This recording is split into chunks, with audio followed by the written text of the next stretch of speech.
everybody.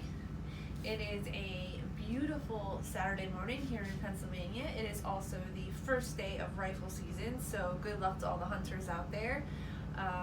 I will be inside, however, dealing with this, which is our leftover turkey. This video might be redundant for some people. I'm sure a lot of folks know how to deal with leftover turkey, but for those who don't, I figured I would offer a little bit of insight as to what I do when I have a ton of extra turkey. And we have a butt ton of turkey left. One of my awesome clients gifted us a 22-pound turkey, and we only had 7 people here for Thanksgiving. So as you can imagine, we've got a lot of turkey left. This is going to be really short, sweet, and simple. 2 bowls, 1 for white meat, 1 for dark meat. I will sit here and pick away at this turkey until there's not much meat left on it.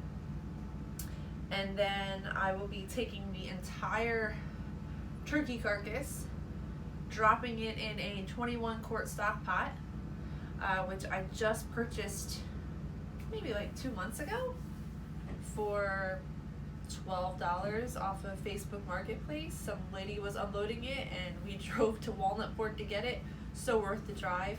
But yeah, I'm gonna take this entire turkey carcass and just drop it into that pot, fill it with some water, throw some veggies in there, and I'm just gonna let it cook for hours and hours, just simmering on low until everything falls off.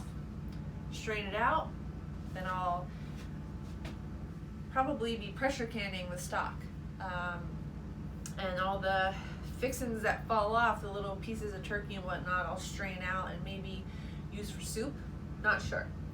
But back to the task at hand. So once I have the meat separated into the 2 bowls, I'm gonna save some of it and just keep it in the fridge because Kyle is looking forward to some turkey barbecue, so that I'll make right away. But there's going to be a lot more turkey than just what's necessary for the turkey barbecue. So once I have everything separated, I'm going to utilize my trusty vacuum sealer. Just going to bag it up, vacuum seal it, and then you can just throw it right in the freezer. I don't think it's really common knowledge that you can freeze cooked turkey, but you can. You know, obviously it's not gonna be the same as it was when you ate it fresh, but if you're using it for soups and stuff like that, it doesn't matter. You know, that if it seems like it's a little tougher in texture when you vacuum seal it, that's fine. Once you throw it in a soup stock, it just kind of moistens right back up and tastes delicious. One thing that I cannot stand is food waste, and especially with stuff here from the farm. It kills me, it absolutely kills me to throw away, you know, pork that we raised or chicken that we raised, because I try to use every single part of that animal. So I cook a chicken, I get all the meat off, I throw it in the pot for stock. That's the process pretty much every time if I can do it. I didn't have the big stock pot for a while, so I was using the crock pot, which doesn't make as much, maybe like 4 quarts total of stock.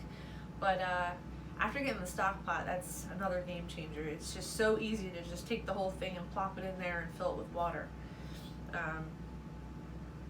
And the stock that you can make from like a turkey carcass like this or a chicken carcass is absolutely incredible. And it's so good for you.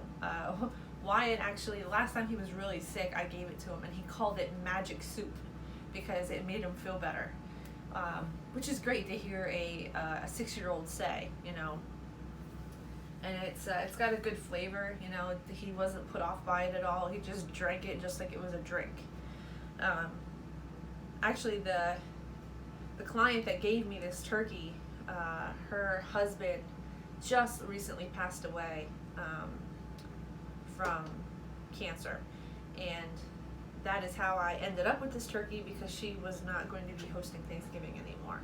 And in his final days, his throat swelled up and he couldn't eat anything, you know, anything large. He couldn't really chew it down, and all he could do was drink liquids. And I volunteered to drive home and get a bunch of quarts of chicken stock for him to bring down to get something in his stomach, because he also needed something with protein. So I went home, I got my quarts of chicken stock that I had made, brought it down to him, warmed it up, and oh my god, the look on this man's face when he was drinking this nice hot chicken stock, when he had nothing but like water and Campbell's liquidy soups that are just full of salt. He was just so happy, and he's like, oh, that went down great, which made me feel so good. But you know, he was just too far along, and unfortunately we lost him, you know, recently. But just it's amazing how some nice hot chicken stock or turkey stock can make you feel on a crappy day or if you're sick. So